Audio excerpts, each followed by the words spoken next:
Thank you very much for joining us all. I want to start by acknowledging the traditional owners of the lands on which we're all dialing in from today. And I want to acknowledge elders past, present, and all Aboriginal and Torres Strait Islander people who are here today. I also want to acknowledge all of our deadly and fantastic non-Indigenous allies as well, and our panel. And thank you very much to our panel for joining us here on Reconciliation Week for the QNMU's second Reconciliation Week webinar. Reconciliation Week, of course, goes from the 27th of May through to the 3rd of June.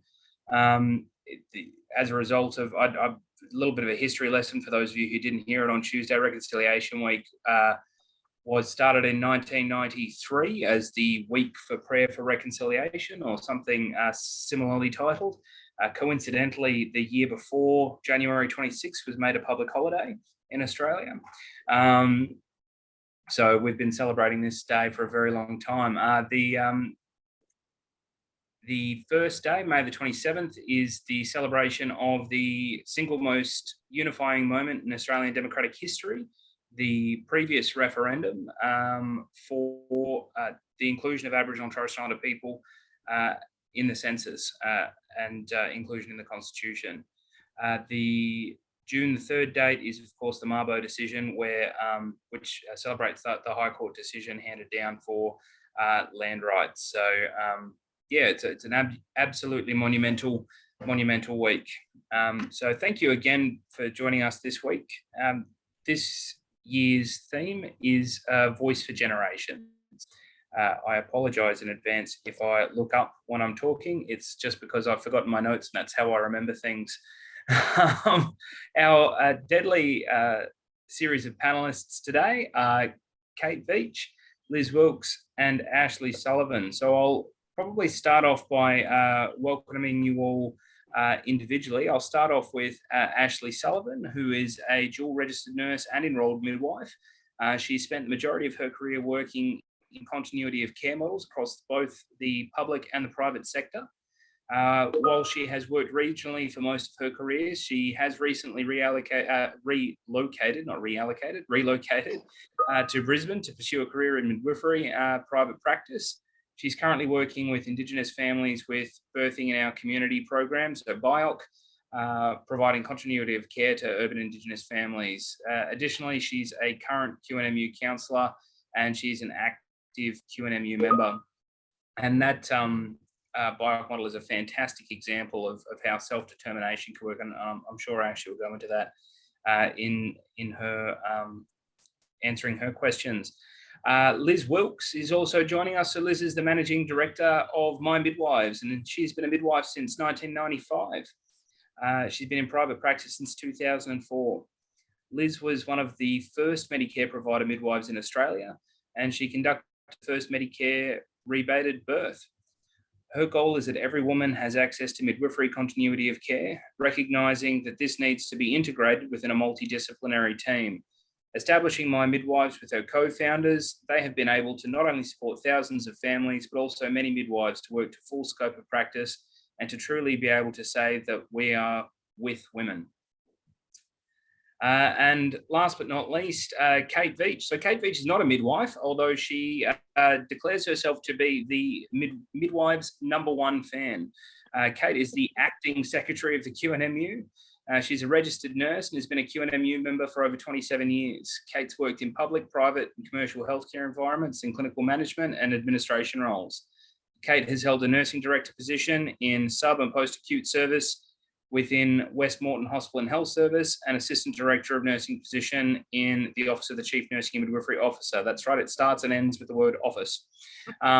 She is also an International Council of Nurses, Global Nursing Leadership Institute scholar, and an executive member of the Queensland Council of Unions. Welcome, UMOB, and thank you very much for joining us today. So I think I might kick it off by letting you all know that down the bottom of the screen, we'll just do a little bit of housekeeping as well. We've got a safety of statement and respect. So the QNMU is committed to ensuring that all its gatherings, including meetings, functions and events, are free from all forms of harassment, discrimination and racism. Attendees have the right to be safe and respected, and we ask that all attendees act in accordance with these values.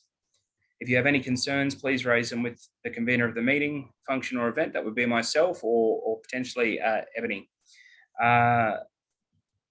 We're just also letting you know that down the bottom of the screen, there's a chat box, and there's also a little Q&A box there where you can ask questions throughout the proceedings, and they'll hopefully be answered at the end.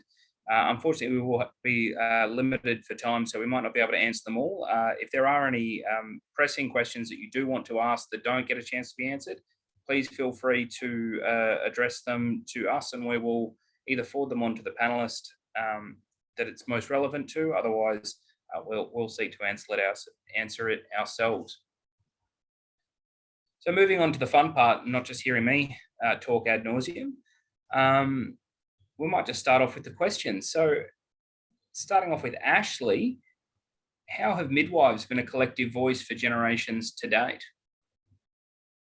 Well, when I saw this question, I thought, gosh, I haven't been a midwife for that long, and so that's a really big question. So I thought, oh my gosh, I'm going to have to go and do some research and figure it all out. And then as I did this tiny little bit of reading, I realized that a lot of the overarching issues that have occurred over time, it seems that the themes are all quite similar. And whilst midwives are no longer burnt at the stake for providing the care, I think the role that we play in providing care for families and advocating for what they need is essentially stayed the same throughout time. And so providing individualized care for people, and particularly vulnerable communities, and getting the right start to life is a huge part of what we do as midwives and has been our job for generations.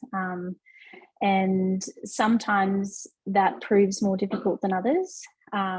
But whilst doing what we do, advocating for physically, psychologically, spiritually, and culturally safe care, we know sets families up to have the best chance at life, particularly those, vulnerable communities. Which is why, working in the model that I do now, we get to walk with some of the most vulnerable communities that we have in this country, who are chronically overrepresented in all of the wrong statistics. And the beauty in what I get to do is I don't advocate for them. I'm not their voice. I'm there to support them in learning to have their own voice, which is kind of, I think, what you touched on earlier, Sye, about self-determination. And I think BIOC in particular is probably an amazing example of how self-determination actually works. And some of the outcomes that we're getting in this model of care are amazing. And so I think if we look at it as a collective voice, what I like to think is that whilst midwives advocate for everyone, I think what we do best is we support those to advocate for themselves. And that's what I love. And that's, and I'm sure I speak for many midwives, is that when you see women take control of their healthcare and they get the outcomes that they want because they were empowered to do so, there's no better feeling, I think, in any kind of aspect of my job.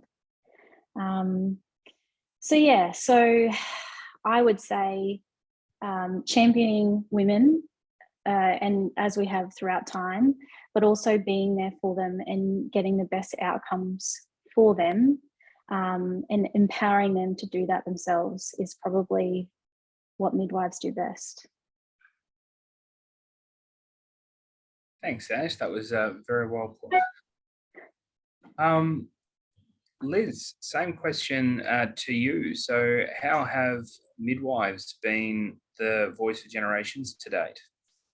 Look, I think that Ash has already touched on some of the really significant points, but I guess that for me, I came into midwifery as a student, was told from the absolute get-go that being a midwife was to be a political activist. So that midwifery was actually activism. And so taking it away from the kind of nice feeling of it, we actually had to get in there, boots and all, and make changes. And I guess that comes from that movement of midwifery being sort of the community and the burning at the stake bit, the part of life where midwives were kind of just a community person who was actually not sort of professionally educated, but was actually sort of the keeper of knowledge and was just really the village person who helped in a community. And that's in a range of different cultures, in a range of different aspects of the world. And then we moved into being in a professional space. And I guess that professional space was one where there was a very strong sort of patriarchy in medicine, and that the dominance of medicine has really shaped some of the difficulties that Ash referred to for communities and for different cultures and for midwives and for women. So to actually get past that, we have to be able to get together as groups and sort of be activists. And I guess I almost see midwives as being some of the original, what we call feminists now, probably witches in the past, as Ash is as referring to it, but that we're very much in that sort of feminist space and very much in the activism space. And I guess that's why it brings us into sort of Reconciliation Week and into spaces where we need to be really active. We really need to make a difference to community and as Ash said, not be there doing things for or to, but being active and using our voices to actually sit beside as allies to different voices. And in this case, you know, obviously the voice to what we need to do for First Nations people over the week of reconciliation. We can talk about why and stuff in a minute, but I think that's the biggest aspect of it, is that we've always been sort of active in that political space, and we continue to be front, left and centre. And I'm sure that's why we're, you know, why Kate's some of our #1 fans, because we're known for our level of activism and our getting together and getting down and getting into it and making sure that we're making change. Deadly. That was also a fantastic answer. I tell you what, we're very lucky to have both of you on board. And now off to our resident nurse, because you can't hold a midwifery conference without asking a nurse what they think. Look, and I respectfully bow down to both Ashleigh and Liz. Look, they've given you that conversation, and Liz has given me a beautiful segue, which is where I do provide a contrast between midwifery and nursing, two separate professions. And I believe that midwives, have had more of that political activism and experience than what we have in nursing. And it's not a competition, it doesn't have to be, but the issue here is that they have been very focused on what has occurred over generations, and we've had issues with inequality, inequities in terms of the health delivery for men and women, and now people of different genders. So for me, what midwifery has provided, especially thinking about Reconciliation Week and especially thinking about the upcoming referendum for the voice, is one of the key components of the Uluru Statement is the ability to ensure First Nations people, Aboriginal and Torres Strait Islander people, no matter where they are, have self-determination.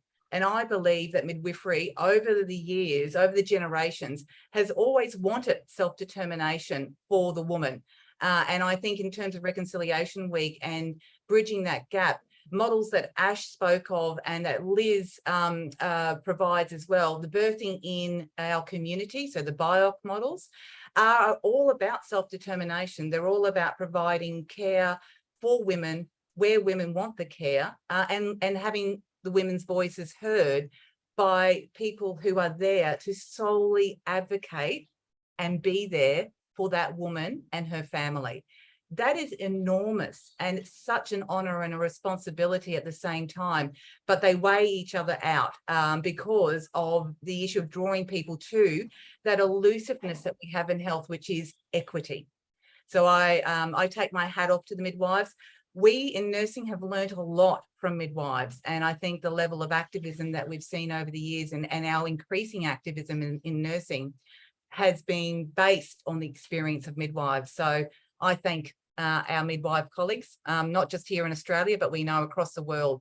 It's not just a movement here, it's a worldwide movement based in women. Thank you very much, Kate. Yeah, fantastic. I've got another question now. I normally go back opposite way, but I think I'll start back again at Ashleigh, because we don't want the again the nurses to speak before the midwives on our midwifery day. So I'll switch it up a little bit and ask Ashleigh what she believes we're striving for in the future. So what do you think we should strive for? What are you striving for in the future? And I think a lot of what we're all going to say are all going to be very similar things. So I think as a midwife, what I would love to see is every woman who accesses care gets to have a midwife there that they know with them through their journey, in whatever that means for them. We know that is the gold standard of care when it comes to maternity care. So if every woman could bathe in the benefits of what is continuity of care, that would be amazing. And particularly those that are in vulnerable communities, you know, like our Indigenous population. And, you know, as we talked about, there are some models that are really kicking goals in that space. But as a whole, it would be amazing if we could, that could be our normal, is that every woman knows who's with them on that journey. I also think getting our midwives to work to their absolute fullest scope of practice, no matter where they work, is also really important as well. We know that that's really important to midwives enjoying their work and feeling fulfilled. And so I think enabling them to do that in whichever capacity they decide to work in is also really important. There's a lot around it, and I think that that's a huge problem for our profession. On top of that, I would really love to build our workforce, because at the moment we know that not just midwives but nurses as well are leaving the profession far sooner than we'd like them to, and the average age of nurses and midwives is higher than we would like. So finding a way to keep midwives in the profession, keep them loving the profession, and mentoring new midwives to come through in order to keep providing care that these women need. Ideally through continuity of care models. I think there's a lot of negative stigma around about the work-life balance and how hard it is, when in reality we know that the midwives who work in these models, and I can say that as someone who does, their satisfaction with their work is far greater, because you know you love the women you look after and you get to work to your fullest scope. So if I got my little checklist, they would probably be at the top, and I imagine most midwives have a similar list, but I would say that's probably where I would start. Thank you very much, Ash. Yeah, no, well, we're about to find out if everyone has the same list, because we'll ask Liz what her list is now, and we'll compare and contrast. But I think that's very good. I think having continuity of care as a norm is, as a nurse, I can say that we like that as one of ours, so we share that. But you know, I think that's yeah, a very good starting point. Liz, anything to add to that? What are your how do you feel about the future and what we should be striving for? And of course, as a continuity of care expert, I got up so many years ago, about it'd be at least 15 or 17 years ago, and said that my goal was to have midwifery continuity of care for every single woman in Australia before I retired. And as we're getting closer and closer and closer to the retirement, not that close, but a little bit closer than I'd like, I'm starting to, you know, sweat a bit and think, oh, you know, God, are we going to get there? But the reason that I suppose the reason that I think continuity is so important is that we really need to look at equity access and what the outcomes are for families across Australia. And I think, you know, I alluded to before the fact that for First Nations families, the outcomes are just diabolically worse off. You know, you have got 22 times the maternal mortality rate in the Northern Territory than you have anywhere else in the country. And I mean, that's not acceptable in you know, in a country where we've got relative wealth in a sense, but we've got that real disparity in wealth that is such a significant problem. So I think whilst I'm very much in the favour of continuity of care, midwifery as is an of itself is a public health strategy. So it does more for public health outcomes, regardless of how it's provided, than pretty much anything else that you can provide. And that first 1,000 days of life really sets up the health for families and individuals for their whole of future. So we do really need to look at that as being the one of the main strategies for changing outcomes.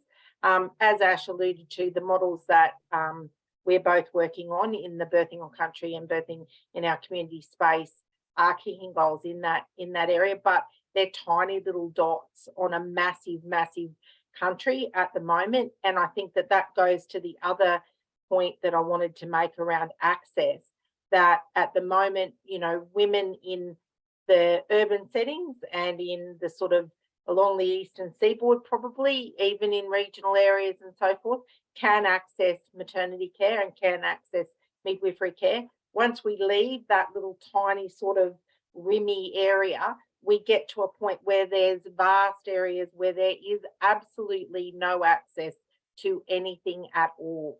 And I guess that's where workforce and promotion of workforce comes into play, because we know that if we expanded the ability for midwives to work to full scope, as Ash indicated, in areas where there are no doctors, where there are no hospitals, where there are no other things, we have nurses, midwives and nurse practitioners in most of those communities.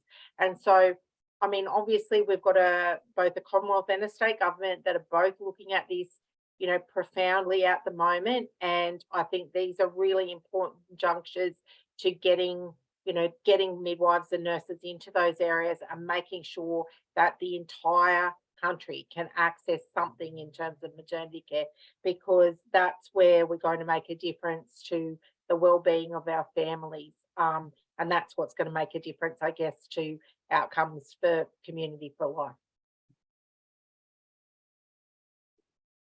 Couldn't agree with you more on that one. Yeah. No, it is a tricky one. Yeah, definitely. We do tend to be fairly regional and urban centric, that's for sure, in our services. So as midwifery's #1 fan, how do you feel about what we're striving for in the future? Look, what Ash and Liz have covered is exactly where we need to go. And it's a footprint that's very familiar to nursing as well. It's a footprint about making sure we're maximising our workforce, that the environment we work in is the environment that nurtures people and people want to stay, and they can work for a long time. They don't see it as a short career, they see it as a lifelong career with lots of opportunities. We want better access. So that map that Liz talked about, it's sort of like, for me, looking at the night sky in the city, what we need that sort of lit up, so we've got the sunshine coming on everyone and that people can access really high quality, safe midwifery care when they need it, you know, before they start having bubbers, right? So the idea that you know about this, it's a part of the way we talk. So I suppose I'm going to talk a little bit about custom and practice here, because I think over the course of time, we've had legislative barriers for a long time, and people like Liz and Ash are smashing through those. And I know that you are supported and you work on the shoulders of other giants, but you are pursuing those things, policies and practices that we need to change. but there's a custom and practice within our communities that we also need to have a lot more conversations about and nurturing about in regards to what midwifery care really is. We can't be distracted by the naysayers or the evidence of old. We have to be instructed and have really informative conversations about what the evidence tells us today. Just because a funding system is set up to say, well, what you should do is see an obstetrician, doesn't mean that that's what you should do. And that's what Liz and Ash and other midwifery advocates have been doing for a very, very long time, is deconstructing these structures, which I think, again, linking this to Reconciliation Week. Reconciliation Week is about reviewing and looking at structures and working out the ones that you've got to dismantle and the ones that you have to reform and the ones you have to build from scratch. So I think what I'd like to see for midwifery across the processes is that we join all those dots. We see a really amazing connected community that understands midwifery care. So that's from the woman's point of view and the family's point of view, but also doctors, allied health, others who are communicating to people when they find out or when they're thinking or planning their families. So I think that that's a really important link that I would like to see, I suppose, exposed a little bit more in the conversations we're having. And the last point to this is I would really love to see a bipartisan political plan. And this goes across the health services. This is where we stop the short-termism and we start developing things that we can start building and putting in place over a decade. Because the short-termism of a political round, which is 3 or 4 years, to be honest, is not long enough to be able to grapple with everything we need to grapple with, because there's a lot to dismantle, right? And there's a lot that we need to build and have conversations about. So we do actually need political will from both of the key, like, big political parties to come together and say, we need to develop a plan. It needs to be informed by the people receiving the care. It needs to be co-designed with those providing the care. And those bureaucrats and politicians that sit a long way away, they need to be distant from the decision-making, right? They need to allow the people who it affects the most to make the decisions because they know the most. So these are some of the things that I dream about when I go to bed at night. Big dreams indeed. Working in Aboriginal and Torres Strait Islander health, I can't tell you how many times we've talked about needing a 20, 30-year plan. Yeah, health is definitely not something that you can throw away in a 3-year term or make any serious impacts in. So we've talked a lot today over the first 2 questions, where we've come from and where we'd like to be. We talked about midwives being, fundamentally feminists, activists, politically engaged, supportive drivers of self-determination and allies of self-determination. We've talked about midwives being witches. and a lot about our dreams for the future. And I mean, such a comprehensive list. I won't even go through them all, but I mean, the big ones that I think every single person talked about was working to scope and building a strong and engaged workforce, and universal access actually being universal. Of course, I'm paraphrasing there. So they're very big themes, and it's certainly given us a lot to think about. With those sort of themes in mind, probably minus the witches one, what do you think as the panelists, and I'll throw this out to all 3 of you, is probably the theme that another panelist has brought up today that you have thought, oh yeah, that was that's something that I'm gonna take away. Like, obviously coming together as experts is amazing, but I think as experts we'll have to learn from one another. So I'll throw that out to the. Might start off with Liz, if you don't mind. Yeah, no, I think that Kate's comments about the international voice and the collectivism of both nursing and midwifery, I think that we, for a long time as midwives, have kind of run a bit of a, not a solo race. We've kind of sat in our, not even a solo, but we've been campaigning on our own issues. And I think that in recent times that has kind of been not our shortfall, but has been a bit of a barrier for it.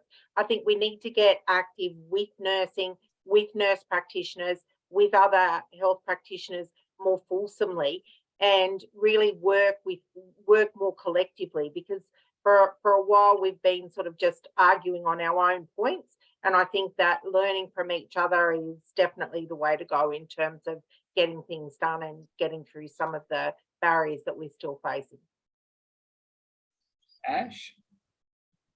I was just actually thinking on Liz's comment about the remote care that we have, or lack thereof, I should say, because you're right in that, you know, I work in a great model that's doing great things, but it's a dot in the space that is our country. So, you know, and that's hard to replicate, you know, because one group practice in one town is not going to be the same as the other. And then when you add the complexities of one Indigenous mob to another, like it's not translatable a lot of the time as easily as we probably would like it to be. So I guess I've kind of thought, wow, the challenge that is replicating what we're doing now is huge and doable, I'd like to think, but it's a big job. Okay. Look, I'd like to reflect on, I suppose, 2 points that have been made, one by Ash and one by Liz, but you kind of cross over. One is midwifery is about being with women and supporting that person to have their voice and have the experience that they want. And I think that is a fair call in today's society, to 2023, that this should be the norm. So the pursuing of that before Liz retires, and Liz and I are representative of the average age of a midwife and a nurse. So don't adjust your screens. That is us. So while retirement's not over the like just over here, it's coming down the road. So I think Liz's challenge, and I'm going to start calling it Liz's challenge. I'm in on Liz's challenge. I'm signing up for that action, because I'd like to see before Liz Wilkes retires, which is at a decent age, is that we see continuity of care available to women across Australia, and that it's consistent in its application. It might be unique in its delivery, as Ash has just said, because of the differences that women, we're not all the same, no matter what people think, other people think, we're not all the same, and our needs will be different and our locations make it different. So Queensland is a great example of the geographical diversity that makes the needs and cares for women different, okay? So I think both of those points coming together. So I'm going to take up Liz's challenge. I'm going to work towards getting Liz's vision out. And I think, Liz, you've been doing this anyway for a long time, and I've kind of been on your fan wagon for a while. But I think the idea of your other point on that, which is we're better together. So while we are different in terms of nursing and midwifery, we're very different. There are, if we think about the big circles and coming together over a period, there are things that we benefit from very much together. And they are our shared interests. And we do have a lot of shared interests. And as Liz, you've said, where you won't find a doctor or a physio, you're going to find a nurse and a midwife in those communities. And I've always said that you might not find a copper, you're going to find a nurse or a midwife. We make sense. We're already there. The scope of practice of midwives allows for a lot more than our customs and practices think that midwives can do. So I do think it's around making all of those connections. But the idea of continuity of care, the process of being with women, the idea that, as Ash has said, these models are dots, but let's make them bigger and amplify them and get them connected. I mean, look, if we can connect Gold Coast and Brisbane in the next couple of years, why can't we do this? I mean, it's not a highway, is it? Fantastic.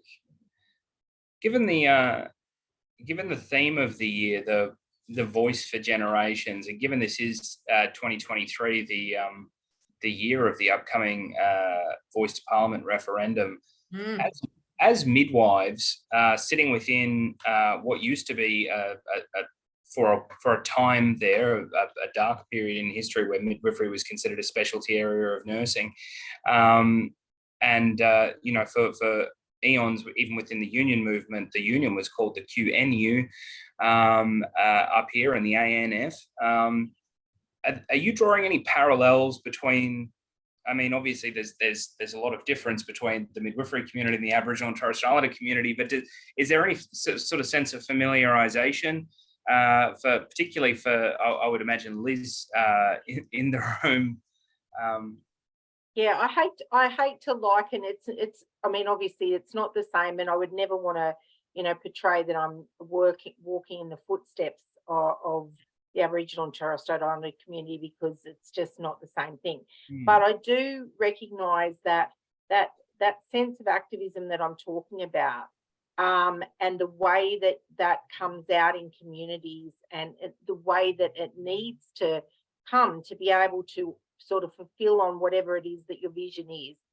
There is a similarity in that, in a sense, and that vision of trying to bring forward a real strong sense of what's required to get things moving for Aboriginal and Torres Strait Islander people. I honestly feel like we are just at the cusp of that now. And I get that in some ways, we're at the cusp of it for midwifery, but I think that this is so much of a bigger thing. And I think that everything that is being brought to the table and brought to that voice can only do great things for our country and for people. And I think that is where we start to see differences in the way that we relate to each other as human beings and people. And that's why I sort of go back again to that beginning of that midwifery cycle, that the beginning of life is birth, and the beginning of, you know, everything that we do is there with midwives. We have to actually bring sort of that sort of sense of urgency and everything into this year for Aboriginal and Torres Strait Islander people in Australia. Yeah, definitely. I couldn't agree with you any more on that. I think I often say that the adding is the M in QNMU, and this is sort of a similar thing that we're asking for. Aboriginal and Torres Strait Islander people are asking for in this referendum. Let's add us in. Let's include it. Let's make us stronger as a people and as a nation.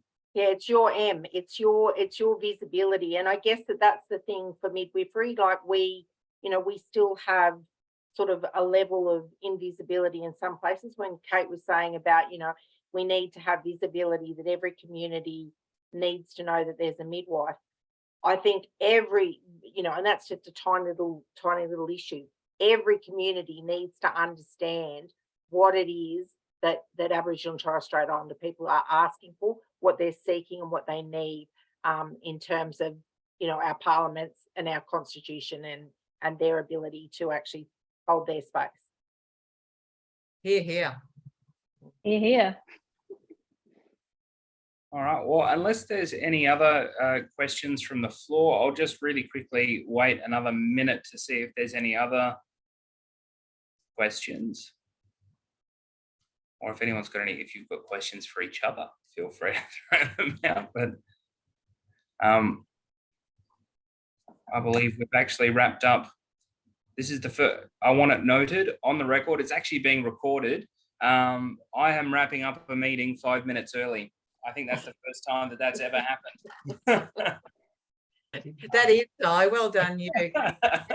And I'd just like to thank you, Sye, for facilitating tonight. So thank you very much. And as always, my deep respects. And it's amazing to be able to be on a panel with the likes of Liz and Ashleigh, who are extremely dedicated,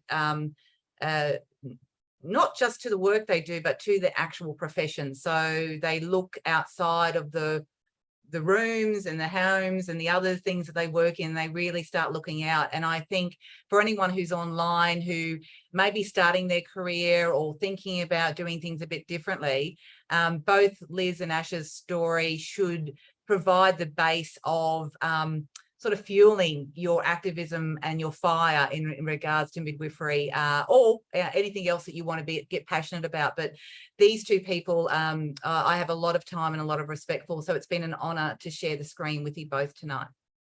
Thank you. And I also just wanted to say thank you as well. I mean, I can't say thank you on behalf of QNMU any more than Kate can, because she's the secretary. Thank you. But thank you very much for coming and joining us today. You've been an absolute pleasure to facilitate this with all three of you. And thank you as well, Kate, for your time, making the time out of your busy schedule while you're traveling. I do really appreciate that. And if you do have any follow-up questions, please feel, or have some reflections, want to ask questions a little bit later that you can feel comfortable asking now, please feel free to send them through. I'm sure Ash and Liz would be happy to answer them, or Kate. Yeah, otherwise, yeah, I can't have a crack because I'm not a midwife, but I'm sure we can make sure they get answered. So thank you very much. I really do appreciate it once again. And thanks for everyone who joined us from the various places throughout Queensland.